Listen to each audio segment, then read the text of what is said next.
नमस्कार। हिंदी क्लास में आपका स्वागत है। आइए हम पढ़ते हैं सेवा कहानी, जिसे लिखा है ममता कालिया ने। ममता कालिया जी कहानी किस प्रकार से लिखती हैं, ये उनके जीवन परिचय से समझा जा सकता है। तो सबसे पहले उनके हम जीवन परिचय पर प्रकाश डालते हैं। तो हिंदी साहित्य जगत की विख्यात कथाकार ममता कालिया जी का जन्म 2 नवंबर 1940 में मथुरा वृंदावन उत्तर प्रदेश के कैनेडियन मिशन अस्पताल में हुआ था। ममता कालिया जी की माता जी का नाम इंदुमती तथा पिता का नाम श्री विद्याभूषण अग्रवाल था। ममता जी के दादाजी चाहते थे कि उनके पिता पुश्तैनी व्यवसाय की बागडोर अपने हाथों में ले लें, किंतु इनके पिताजी उस समय एमए कर चुके थे तथा परिवार की इच्छाओं के विरुद्ध जाकर नौकरी करना प्रारंभ कर दिया। शंभू दयाल कॉलेज गाजियाबाद में प्रिंसिपल के पद पर कार्यरत संभाला। उनके पिता जी साहित्य प्रेमी थे, स्वयं भी लेखन किया करते थे। साहित्य प्रेमी होने के कारण अपने घर में साहित्यिक संगोष्ठियां होती रहती थीं। इनकी माताजी शालीन, भोली तथा कुशल गृहिणी थी। इनके पिताजी रूढ़ियों और परंपराओं पर विश्वास रखती थीं। इनके पिताजी गाजियाबाद की प्रिंसिपल पन छोड़कर आकाशवाणी दिल्ली में कार्यरत हो गए।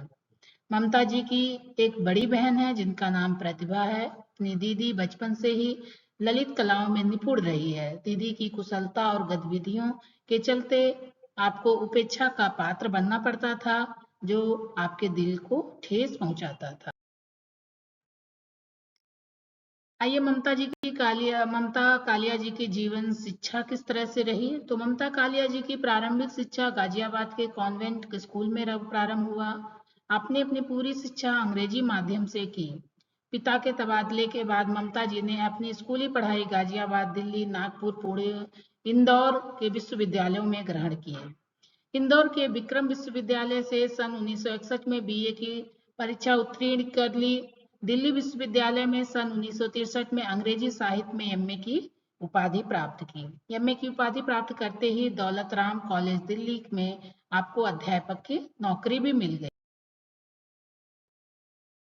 आइए समझ लेते हैं इनका वैवाहिक जीवन कैसा रहा। तो चंडीगढ़ की एक साहित्यिक संगोष्ठी में ममता जी की भेंट रविंद्र कालिया जी से हुई। रविंद्र जी और ममता जी दोनों एक दूसरे के व्यक्तित्व से इतने प्रभावित हुए कि 12 दिसंबर 1964 में प्रणय सूत्र में बंध गया। शादी के समय रविंद्र जी टाइम्स ऑफ इंडिया में कार्यरत थे। आपके विवाह समारोह में हिंदी साहित्य जगत में बहुचर्चित रचनाकार जैनेन्द्र मोहन, राकेश कमलेश्वर, प्रभाकर माचवे, मनु भंडारी, कृष्णा सोबती आदि शामिल हुए। ममता जी ने अपने पति रविंद्र जी के लिए अपना भविष्य अनेक बार दांव पे भी लगाया। उन्होंने अपने वैवाहिक जीवन में अथाह संघर्ष और कष्ट का सामना किया, नौकरियां छोड़ी, परंतु आइडिंग विश्वास की तरह पति के कदम से कदम अपने कंधों से कंधा मिलाकर चलती रही। कभी भी आत्मविश्वास कम न होने दिया। प्रेम स्वाधीनता की सारी चोट की चपेट में आने के बाद रविंद्र जी ने इलाहाबाद वापस आने का निश्चय कर लिया। वे अपने भी नौकरी से इस्तीफा दे दिया और इलाहाबाद चले आए। ममता जी और रविंद्र कालिया जी के वैवाहिक जीवन से 2 पुत्र की प्राप्ति हुई। बड़ा बेटा अनिरुद्ध मुंबई में एक बहुराष्ट्रीय कंपनी में नेशनल सेल्स मैनेजर है तथा छोटा बेटा प्रबुद्ध इलाहाबाद में सॉफ्टवेयर तकनीकी विशेषज्ञ है। रविंद्र जी के स्वयं कहते थे, बच्चों के मन में छवि कुछ कुछ सांता क्लॉज जैसी है। वह बहु, बेटी, पत्नी, लेखिका, प्रिंसिपल तो बहुत बाद में है, पहले माँ है। बच्चों ने जो फरमाइशें रख दी वह पूरी ही होगी, यह ममता का नियम है। बच्चों ने मेरे सामने अपनी मांग रखी ही नहीं, मुझे यह भी मालूम नहीं रहता कि बच्चों की कितना क्या चाहिए, उनके ट्यूशन को क्या दिया जाता है। तो ये सब चीजें ममता जी जो है अपने पति पे छोड़ी हुई थी। ममता जी ने बहुत सारी रचनाएं की हैं, जिसमें से कुछ प्रमुख मैं यहाँ आपको बता रही हूँ। ममता कालिया जी अपनी रचनाओं और नवीन साहित्यिक प्रयोगों के कारण बहुचर्चित और विख्यात साहित्यकार रही हैं। अपने अपने रचनाओं में समाज के उन पहलुओं को दर्शाया है जो अब तक अछूते रहे थे। उन्होंने बहुत सारे उपन्यास लिखे जिसमें से बेघर, नरक द नरक, प्रेम कहानी, एक पत्नी के नोट्स, दौड़, धुक्कम, सुक्खम।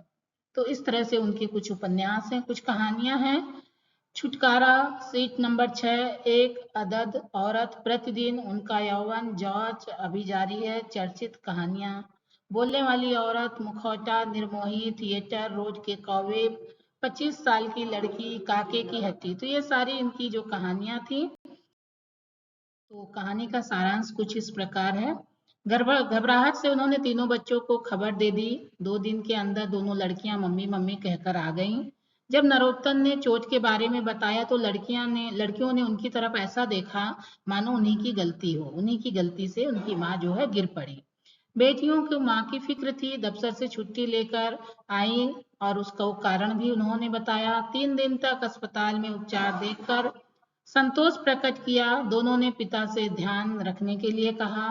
नरोत्तम की पत्नी नाक में नली लगी हुई थी जिसके रास्ते दूध, जूस और पानी उन्हें दिया जाता था। ड्यूटी पर तैनात नर्स नियम से 3 घंटे बाद आती और उन्हें काढ़ा पिला जाती थी। बेटियों ने कहा कि उनके रुकने का कोई फायदा नहीं है, वे चलेंगी। पिताजी ने कहा, नहीं, मैंने अखबारों में पढ़ा है कि कोमा में जाने वाले मरीज कई बार साल साल भर होश नहीं आते हैं। अगर ऐसा हो गया तो बेटियों ने कहा, पापा आप तो अभी से घबरा गए। जरा सोचिए, हमारी माँ ने 40 साल तक आपकी सेवा की है, वह भी तब जब आप स्वस्थ और समर्थ थे। आज वे बीमार पड़ी हैं, तो आपका फर्ज है कि आप उनकी सेवा करें। अपनी हिष्ट पुष्ट बेटियों को देखकर नरोत्तम जी ने मन में आया कि कहें, सेवा तो उन्होंने तुम्हारी भी की, कम नहीं की है। बेटियां चूहे जैसी पैदा हुई थी तुम दोनों, पर वे लड़कियों का दिल दुखाना नहीं चाहते थे। वे जानते थे उनके ऊपर गृहस्थी और नौकरी के दोहरे झपेट हैं। बड़ी बेटी ने कहा कि माँ संसार से ज्यादा प्यारी है और कुछ नहीं तो कहने को तो है कि वो अपनी माँ जिंदा है। पुराने दिनों के साथियों को खबर मिलने पर सबने आकर पूछताछ की। अपने फोन नंबर देकर बताया कि जरूरत में वे उनका संपर्क करें। पड़ोसी जो आए थे उनको दलिया बनाकर भेजा। कहा कि उन्होंने दलिया का सामान लाकर उन्हें कैंटीन में बनवाकर खाने के लिए कह जाए। नरोत्तम हक्के बक्के दलिया, चीनी और दूध के पैकेट रखते गए। पत्नी की चेतना जब जब लौटती वह बिस्सू बिस्सू पुकारती थी।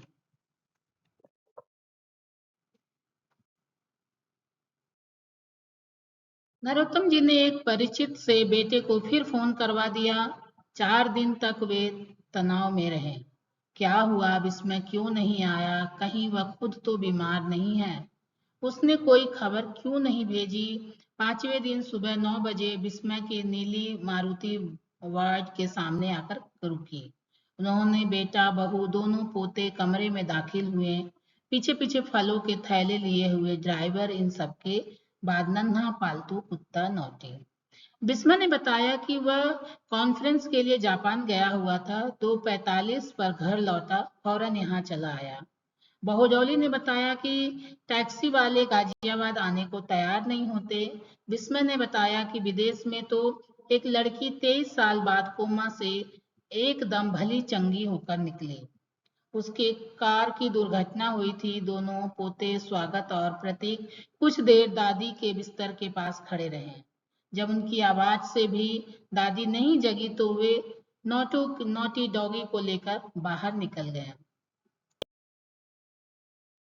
नरोत्तम ने अपने बेटे से बताया कि आधी रात पेशाब करने उठी तो बाथरूम में फिसल पड़ी। बेटे ने कमोड रखने की सलाह दी। नरोत्तम उच्च पदस्थ अधिकारी रहे थे। अपने दफ्तर के सहसा अब बेटे बाप को बहुत पीछे छोड़ दिया था। विस्मय ने अपने पिताजी से कहा कि नटसैल में माँ की तबीयत के बारे में बताइए, मम्मी की हालत के बारे में फोन करते रहिए। टॉली ने कहा, पापा आप अपना भी ध्यान रखिएगा, यह न हो कि मम्मी के बाद आप पड़ जाएं। विस्मय पत्नी को यहाँ छोड़कर जाने की बात करता है तो वह बताती है कि बच्चों की स्कूल में पेरेंट्स टीचर मीटिंग है। उसे जाना है, पिछले महीने भी वह नहीं जा सकी। प्रतीक ने कहा कि वह दादी के लिए गेट वेल कार्ड भेजेंगे। कार चली गई। नरोत्तम जी वापस कमरे में आ गए। पत्नी अर्धचेतन अवस्था में बिस्सू बिस्सू को याद करती रही थी। नरोत्तम जी पत्नी से बोले, चला गया तुम्हारा बिस्सू, आधे घंटे के लिए आया था। हाँ, तुम्हारा बेटा बिस्सू, इससे तुमने पैदा किया, पाला पोसा है, याद है ना कैसे इसकी जरा नाक बहते ही तुम मेरी नाक में दम कर देती थी। डॉक्टर को बुलाया, खिड़की बंद करो, नया कंबल डालो। यह लॉज साहब सो जाता है, तुम इसका होमवर्क करती थी आधी आधी रात तक। आज तुम बेहोश पड़ी हो और बेटे को फुर्सत नहीं है तुम्हारे पास बैठने की। मुझसे कहता है, नेट सेल में बताइए मम्मी को क्या हुआ है। बदतमीज, गधा कहीं का, दफ्तर की भाषा अपने बाप से बोलता है। क्या तुम्हारी हालत और अपनी परेशानी में मैं नक्सल में बता सकता हूँ? क्या यह how are you, fine, thank you जैसी सिचुएशन है? मैंने भी बहुत अफसरी की, पर कभी अपने बाप को अपना क्लर्क नहीं बस समझाया। ये तुम्हें देखने नहीं, विजिट करने आए थे। जब ये पोते हुए तुम अपना नहाना खाना भूलकर रात दिन लगी रहती थी। इनमें आज बहू को तुम्हारे लिए वक्त नहीं है। सुना तुमने, किसी को फुर्सत नहीं है तुम्हारे लिए। तुम्हारे बाद मेरा क्या होगा मैंने अभी से देख लिया। तुम जल्दी से ठीक हो जाओ। देखो आंखें खोलो, तुम्हारे सिवाय मेरा और है ही कौन। इस तरह से कहानी में बिगड़ती संबंधों के बारे में दर्शाया गया है और बताया गया है बुढ़ापे में जितना कितना कठिन जीवन हो जाता है। बुढ़ापे में बच्चे साथ नहीं देते हैं, पति के लिए पत्नी के लिए एकमात्र जो एक दूसरे का वो सहारा होते हैं। तो इस कहानी सेवा कहानी में हमें ये बताया गया है कि हमें अपने बच्चों की बूढ़ों को कितनी जरूरत होती है। सेवा कहानी जो ममता कालिया द्वारा रचित है, यह एक औरत नामक कहानी में से संकलित लिया गया है जो 2001 में प्रकाशित हुआ था।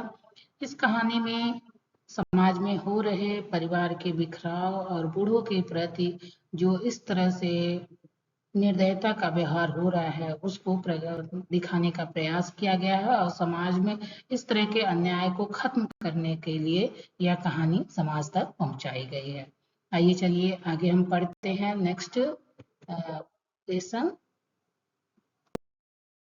आइए दूसरा सब यूनिट पढ़ते हैं जो है एक चरित्र जिसे लिखा है पद्मलाल पुन्नालाल बख्शी ने।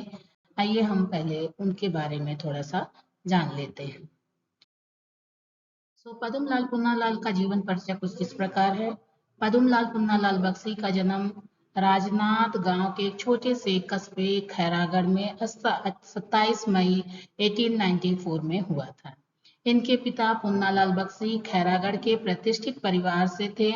उनकी प्राथमिक शिक्षा विक्टोरिया हाई स्कूल में हुआ था। बनारस हिंदू कॉलेज से बीए की उपाधि प्राप्त की। उन्होंने अध्यापन, संपादन, लेखन के क्षेत्र में अपना योगदान दिया। उनकी प्रमुख कृतियां हैं कुछ और कुछ, यात्री, नवरात्र, वे दिन, समय और समाधान, मेरा देश इत्यादि। उन्होंने साहित्य सम्मेलन द्वारा सन 1949 में साहित्य वाचस्पति की उपाधि से अलंकृत किया गया। उनके ठीक एक साल बाद वे मध्य प्रदेश हिंदी साहित्य सम्मेलन के सभापति निर्वाचित हुए। सन 1951 में डॉक्टर हजारी प्रसाद द्विवेदी की अध्यक्षता में जबलपुर में पद्मलाल जी जो मास्टर जी के नाम से जाने जाते थे, उनका सार्वजनिक अभिनंदन किया गया।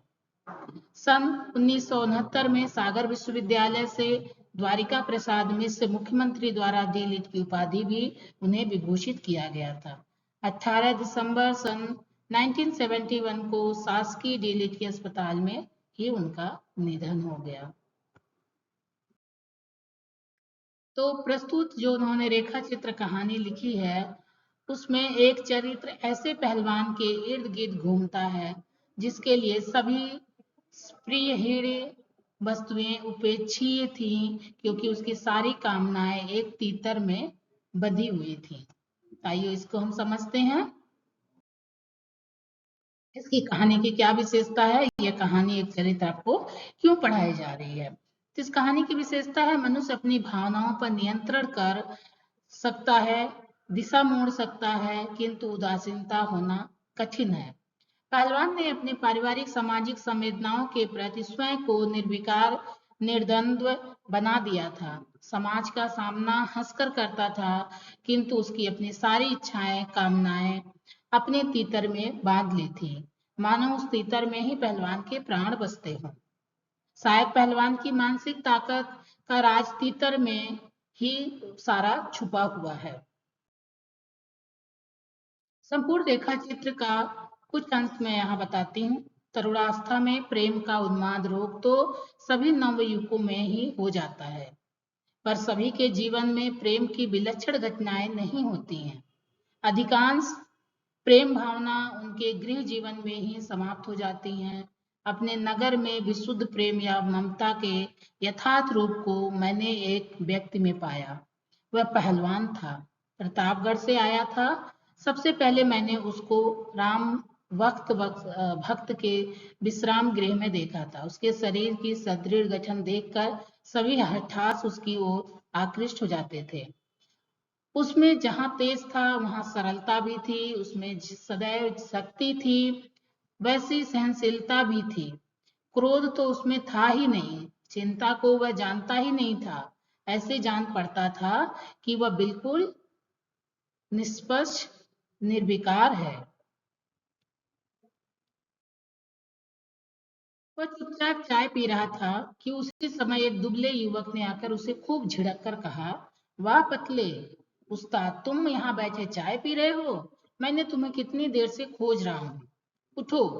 उसने नम्रता पूर्वक कहा, चलता हूँ भैया, जरा आराम से चाय तो पी लूं। वह युवक उसके उत्तर से और भी क्रुद्ध हो गया। दोनों में विवाद सा होने लगा। बात ही बात में उस दुबले पतले युवक ने आवेश में आकर कहा, चलते हो या यूं ही बातें बनाओगे? ऐसा चीख कर थप्पड़ दूंगा कि फिर तुम बातें बनाना भूल जाओगे। उसकी यह अनचिंतनीय बात सुनकर मैं हंस पड़ा। उसकी वह उक्ति सचमुच उपहासास्पद थी। कहा वह मच्छर और कहा वह हाथी, परंतु उस दुर्बल युवक ने अपनी दुर्बलता का जरा भी विचार नहीं किया। वह सचमुच क्रोध में से उठ खड़ा हुआ। मुझको हंसते देखकर वह कुछ सहम सा गया और वह तब पहलवान भी हंसने लगा।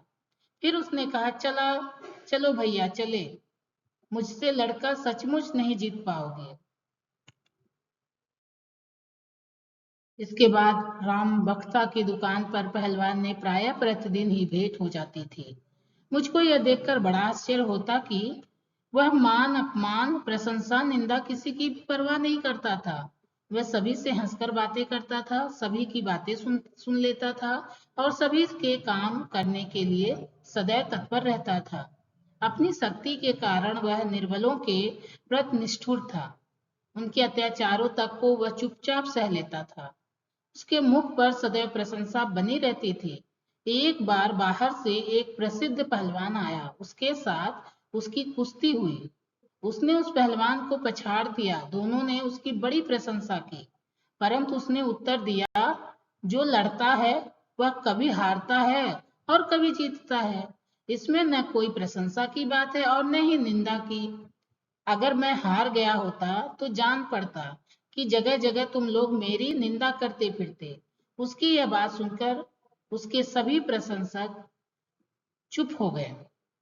कुछ को बुरा लगा, पर वह निश्चिंत होकर चाय पीने लगा। एक दिन आकर उसने मुझसे कहा, मास्टर साहब, यह कागज तो देखिए, इसमें क्या लिखा है। मैंने उसे कागज को पढ़ा। पढ़ने पर मालूम हुआ कि कप्तान साहब उस पर बहुत अप्रसन्न हो गए हैं। ऐसा जान पड़ता था कि वह नौकरी से हटा दिया जाएगा। सारी बातें जान लेने के बाद उसने उस कागज को फाड़ दिया और कहने लगा, जितना काम मैं कर सकता हूँ उतना ही करता हूँ। अगर मेरे अफसर संतुष्ट न हो तो मैं कर ही क्या सकता हूँ। यह कहकर उसने राम भक्त से कहा, राम भक्त चाय दो, और प्रसन्नचित होकर चाय पीने लगा। 2-4 दिनों के बाद फिर पहलवान ने मुझको एक कार्ड दिखलाया। उस कार्ड में भाई ने देश में लिखवा कर भेजा था। उससे पता चलता है कि घर की स्थिति खराब हो गई है। उसके भाई को बड़ी चिंता है, वह कष्ट में है। वह चाहता है कि उसकी भाई कुछ दिनों के लिए वह घर जाए और वहां जाकर प्रबंध करे। पहलवान ने सब बातें सुनकर मुझको इस उत्तर देने के लिए कहा। उसने जो उत्तर लिखवाया उससे मैं बड़ा दुखी था। संसार में सभी जगह सुख और दुख है। हमें सुख भी होते हैं और दुख भी। इतने दिनों तक हम सुख में थे, अब कुछ समय के लिए दुख भी भोगना पड़ेगा। इसमें कौन सी अचरज की बात है? यह चिंता की बात नहीं है। जैसी स्थिति है तुम्हें वैसे ही काम करना चाहिए। यह उत्तर लिखवाकर बड़ी निश्चिंता से उसने रामबक्स की चाय लेने के लिए कहा। फिर वह चाय पीने लगा।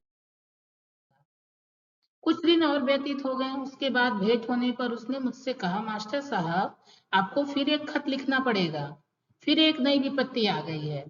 मैंने सहानुभूति से स्वर में उत्तर दिया, कैसी विपत्ति है? उसने हंसकर कहा, मेरी मां मृत्यु शैया पर है।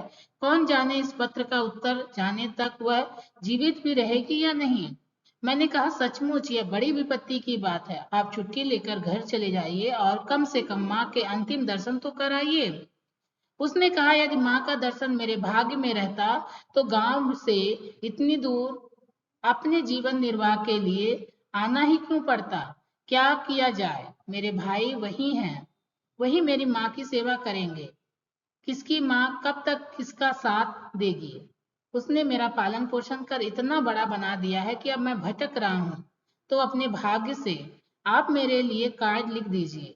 मैंने उनसे कहा, जो कुछ लिखा उसका सार यह है कि इसलिए उसे यह सुनकर दुख नहीं हुआ कि जब उसकी माता का अंतिम काल उपस्थित हो गया है, माँ का अंतिम दर्शन करना मेरे भाग्य में नहीं है। इसी प्रकार सभी भांति की आपत्तियों को वह हंसते हंसते टाल देता था। उसके लिए अर्थ कष्ट तुच्छ था। मृत्यु एक स्वाभाविक घटना थी, जीवन एक खेल था। मुझको यही प्रतीत होता था कि काल के सभी आघात उस पर किसी प्रकार से प्रभाव डाल नहीं सकते थे। उसने मानो मृत्यु की विशुद्ध एक अद्भेद कवच पहन लिया था। सभी संकट उसके लिए नग्न थे, सभी कष्ट उसके लिए उपेक्षणीय थे और सभी अवस्थाएं उसके लिए अच्छी थी। वह एक काम से हटकर दूसरे काम में लग जाए पर उसे न हर्ष हुआ न विषादा। वह हेड कांस्टेबल बन गया पर उसके अपनी दिनचर्या बड़ी बदली। वह जैसे पहले रहता था वैसे अब भी रहने लगा। अफसरों की कृपा या अकृपा उसे विपत्ति नहीं करती थी। किसी प्रकार की बाधा या बिंदु उसके जीवन में क्षोभ न डाल सकती थी। परंतु एक दिन जब मैं प्रातःकाल राम बख्श की दुकान में गया, तब मैंने उसको अत्यंत दुखी देखा। वह बिल्कुल चुप बैठा था, किसी की ओर उसकी दृष्टि नहीं थी। उसके चेहरे पर किसी गंभीर वेदना का भाव तक झलक नहीं रहा था। ऐसा जान पड़ता था मानो वह अपना सर्वस्व खो बैठा है, मानो अब उसमें कोई उमंग नहीं है। लालसा, उत्साह, तेज सब खत्म हो गया था। मैंने घबराकर उससे पूछा, पहलवान आप अकुशल तो है ना? उसने नैराश्यपूर्ण स्वर में उत्तर दिया, जी हाँ, मैं अच्छी तरह हूँ। मैंने फिर पूछा, घर में सब कुछ कुशल मंगल तो है ना, कोई बुरी खबर तो नहीं? उसने उत्तर दिया, सब अच्छा है, कोई बुरी खबर नहीं है। मैंने कहा, आज आप बहुत उदास हैं, क्या हुआ? उसने कहा, कोई झंझट पखेड़ा तो नहीं हुआ, छोटी सी बात है। उसने एक दीर्घ निश्वास लेकर कहा, क्या हुआ? क्या कहूँ, मैं तो अपना सर्वस्व खो बैठा हूँ। मैंने विस्मय होकर पूछा, क्या बात है? वह कहने लगा, मेरा तीतर न जाने कहाँ चला गया है, न जाने कौन जानवर उसे उठा ले गया है, कुछ पता नहीं चलता। उसका पिंजरा खाली है, सभी जगह ढूंढा डाला, कितने ही वर्षों से ही वह मेरा साथी था, भगवान जाने वह कहाँ है। मैं इसी चिंता में व्याकुल हूँ। मैंने उसे सांत्वना देते हुए कहा, मिल जाएगा, इधर उधर कहीं गया होगा, आप घबराइए मत। मैंने फिर राम भक्त को चाय लाने के लिए कहा, परंतु उसने कहा, मास्टर साहब, मैं आज चाय नहीं पी सकता, मैं आज काम पर नहीं गया हूँ, मेरा मन बड़ा अधीर हो रहा है। यह कहकर वो उठकर चला गया। मैं भी चाय पीकर चला गया। फिर खा पीकर मैं स्कूल चला गया। अपने ही कार्य में व्यस्त रहने के कारण मुझे उस पहलवान के दुख की बात याद नहीं रही। 1 बजे जब छुट्टी हुई तब दौड़ता हुआ वह पहलवान स्कूल आया। ज्यों ही उसने मुझको देखा, त्यों ही चिल्लाकर, मास्टर साहब, मिल गया, मेरा तीतर मिल गया, मैं अपने आपको खबर देने आया हूँ। मैंने देखा उसके चेहरे पर आनंद की पूर्ण ज्योति थी। उसने अपनी अमूल्य निधि पा ली थी। उसे अपना खोया धन मिल गया था। जब तब उसे क्यों न आनंद होगा। संसार की सभी स्प्रिय विड़ीय वस्तुएं को उसने उपेक्षित समझ लिया था। उसकी सारी कामनाएं एक तीतर में बसी हुई थी। तो इस कहानी के द्वारा हमें यह समझ आता है कि हमें समाज को यह संदेश दिया जाता है लेखक कि हमें जो जानवर जो बोल नहीं सकता है, जो असहाय है, उसके लिए हमें सहनशील होना चाहिए और जो अपना काम स्वयं कर सकते हैं उनके लिए इतना चिंता हमें नहीं दिखाना चाहिए। सो आज के लिए इतना ही। धन्यवाद।